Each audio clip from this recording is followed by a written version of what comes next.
Assalamualaikum warahmatullahi wabarakatuh. Ya, berjumpa lagi dengan saya Funika Nandari. Di video kali ini, saya akan menyampaikan materi mengenai sejarah Lampung pada masa pengaruh Islam. Nah, video ini saya buat untuk memenuhi tugas mata kuliah sejarah dan budaya masyarakat Lampung yang diampu oleh Bunda Sumiatun MPD. Nah, langsung saja ya teman-teman. Jadi menurut sejarahnya, agama Islam itu masuk ke Lampung sekitar abad ke-15, yang mana melalui 3 pintu utama. Salah satunya yaitu dari arah selatan atau Banten oleh Fatahillah atau Sunan Gunung Jati. Kemudian melalui Labuan Maringgai di Keratuan Pugung pada tahun 1525. Nah, selain itu teman-teman, Islam di Lampung masuk lewat budaya setempat. Meskipun penyebaran agama Islam di Lampung itu dominan melalui selatan atau Banten, bukan berarti bisa menjamah seluruh daerah yang ada di Lampung. Nah, dari barat misalnya, Islam mudah masuk dari Pagaruyung atau Minangkabau.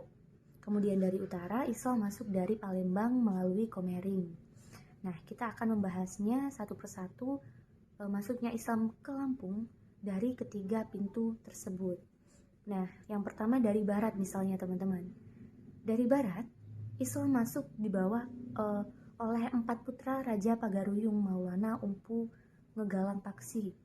Nah, 4 putra Maulana tersebut diantaranya adalah Umpu Bejalan, Umpu Belunguh, Umpu Nyerupa, dan Umpu Pernong. Nah, fase ini itu menjadi bagian dari terpenting dari eksistensi masyarakat Lampung itu sendiri. Nah, kedatangan keempat umpu ini itu merupakan kemunduran dari kerajaan Skalabrak kuno atau Buaitumi yang merupakan penganut Hindu Bhairawa atau animisme pada saat itu. Nah, momentum ini juga sekaligus menjadi tonggak berdirinya kepaksian Skalabrak atau Paksipa Skalabrak yang berasaskan Islam. Nah, untuk umpu sendiri teman-teman, kata umpu itu berasal dari kata amputuan yang berasal dari bahasa Pagaruyung, yang mana sebutan bagi anak-anak Raja Pagaruyung Minangkabau. Nah, di Skalabrak, keempat umpu tersebut itu mendirikan suatu perserikatan yang dinamai Paksipa, yang berarti 4 serangkai atau 4 sepakat. Nah, setelah itu, perserikatan ini cukup kuat. Suku bangsa Tumi dapat ditaklukkan dan sejak itu berkembanglah Islam di Skalabrak. Nah, pemimpin dari Buaitumi dari kerajaan Skalabrak saat itu wanita yang bernama Ratu Sekerumong, yang mana pada akhirnya dapat ditaklukkan oleh perserikatan Paksipa itu tadi.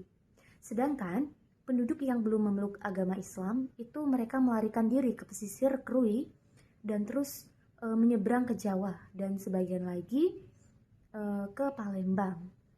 Nah, agar syiar agama Islam itu tidak mendapat hambatan teman-teman, ternyata pohon belasa kepampang yang disembah oleh suku Tumi itu tadi itu ditebang oleh